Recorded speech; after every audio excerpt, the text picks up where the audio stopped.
Narito ang mga top free agents na tinatarget ng bawat SMC teams bago ang PBA 50th Philippine Cup playoffs. Umpisahan natin sa defending champions na San Miguel Beermen. Top 6, Aldrich Ramos. Si Ramos ay ang former player ng Terra Firma Jeep at siya nga ay hindi na din pinapirma ng extension contract ng Jeep. Kaya't napilitan na lang si Aldrich na mag-sign sa San Juan Knights sa MPBL. At ngayon nga ay laglag na din ang team niya sa MPBL playoffs at pwede na nga siyang bumalik sa PBA. At pwede nga siyang subukan ng SMB na kunin para sa off-the-bench scoring nila. Si Aldrich ay nag-average ng 6 points, 3.3 rebounds, 1.1 assist, 0.4 steals, 0.6 blocks, 33% 3-point shooter at 90% free throw shooter sa kanyang 2025 MPBL 7th season. Panoorin natin ang kaunting basketball game highlights ni Aldrich Ramos kung gaano nga ba siya kagaling na manlalaro.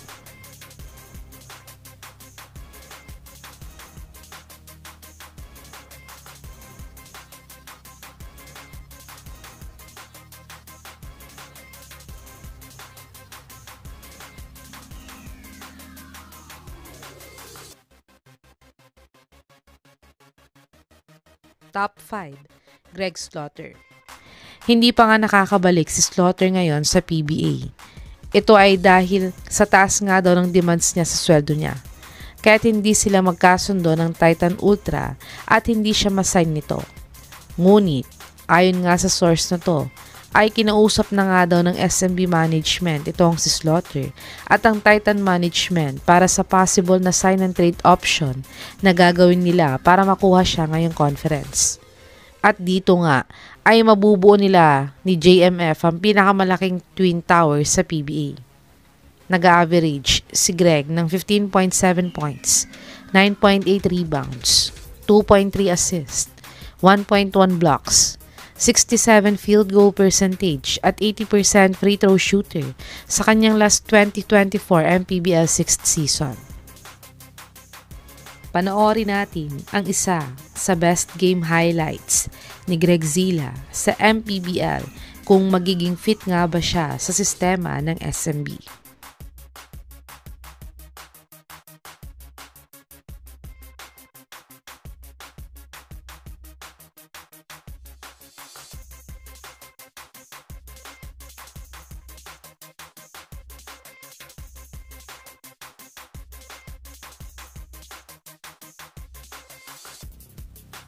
Isunod naman natin ang pinaka nasa may tuktok ng standings nilang tatlo na Magnolia Hotshots. Top 4, James Yap. Last PBA 48 Philippine Cup pa nga naglaro sa PBA itong si James Yap. At sa Blackwater Bossing pa nga ang huling team niya sa PBA. Ito ay dahil tumakbo siya ulit bilang konsihal sa kanila. At nanalo naman kalaunan. Kaya tinatarget niya ngayon ang PBA comeback. At open naman daw si Coach L.A. Tenorio sa kanyang pagbabalik sa Magnolia kung gusto niya nga ng retirement tour sa PBA.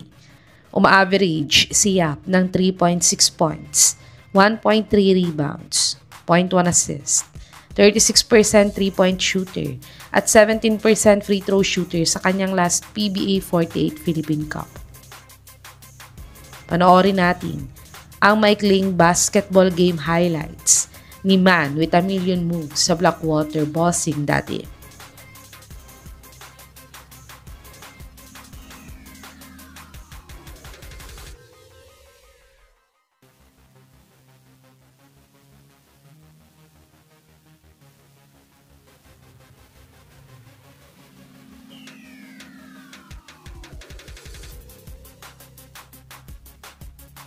Top 3, JR Kenyahan. Si Kenyahan nga ay matagal nang nawala sa PBA. Ito ay dahil nga sa paglalaro niya dati sa ligang labas. Pero wala naman daw siyang ban sa PBA kaya't pwede nga siyang makapalik agad dito. At sakto pa nga naging hero itong si Kenyahan dahil sa pagsagip sa mga trabahador at mga kapitbahay niya sa Cebu sa pagsalanta ng Super Typhoon Tino. At ayon nga sa source na to, ay gusto daw sanang makausap ni Coach L.A. Tenorio itong si Kenyahan para ibigay sana ang kulang nilang roster spot kay Kenyahan bago ang PBA playoffs. Si Kenyahan ay nag-average ng 10.9 points, 3.6 rebounds, 1.1 assist, 0.5 blocks, 28% 3-point shooter at 100% free throw shooter sa kanyang 2025 MPBL 7th season. Panoorin natin ang maikling game highlights ni Cebuano Hero sa MPBL kung kaya pa ba niyang bumalik sa PBA.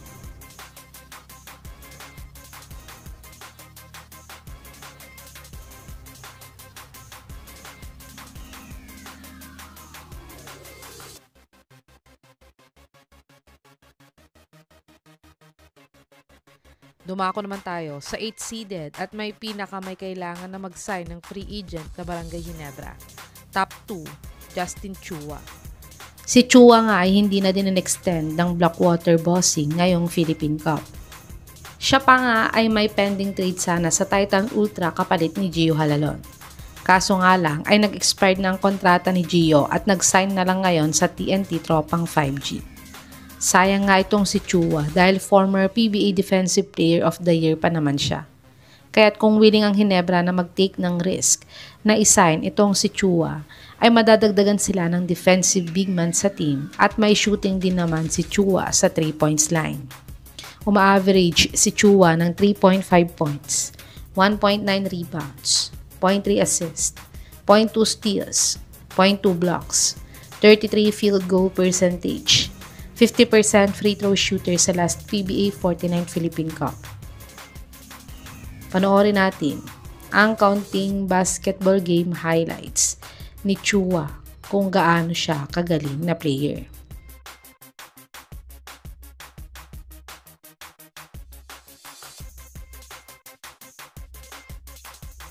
Top 1, Jamie Malonzo. Si Malonzo nga hindi nag-sign ng extension contract sa Barangay Ginebra ngayong Philippine Cup. Ito ay dahil nag-sign nga siya sa isang team sa Japan B-League. Dahil gusto niya din daw sanang itry ang overseas habang bata pa siya. Pero hindi nga naging maganda ang performance niya dito, kaya't siya ay winave lang nila after 5 games played niya para sa kanila. At pati nga sa Gilas lineup ay nakat siya sa Final 12 ni Coach Tim Cone. Pero nasabi naman ni Coach Tim Cone na welcome nga daw si Jamie na bumalik sa Ginebra kung gusto niyang bumalik sa PBA. Dahil nasa may Ginebra pa din naman ang PBA rights niya at restricted free agent pa din siya. Pero ang problema nga lang ay may 3 years ban na nga ang PBA na inimplement para sa mga players na umalis sa PBA at gusto ulit bumalik. Pero ayon naman sa source na to, ay nakikipag-usap na nga daw ng masinsinan itong si Malonzo kay Boss Al Francis para matanggal na ang 3 years ban niya sa PBA at makabalik na siya agad sa Ginebra ngayong PBA 50th season. Si Malonzo ay nag-average ng 1.2 points, 1 rebound, 0.4 assist, 0.4 steals, 40 field goal percentage, at 50% free throw shooter sa kanyang 5 games played sa 2025-2026 Japan B-League season. Panoorin natin ang huling game highlights ni Malonzo sa Ginebra last PBA season kung gaano pa din ba siya kagaling na player ngayon.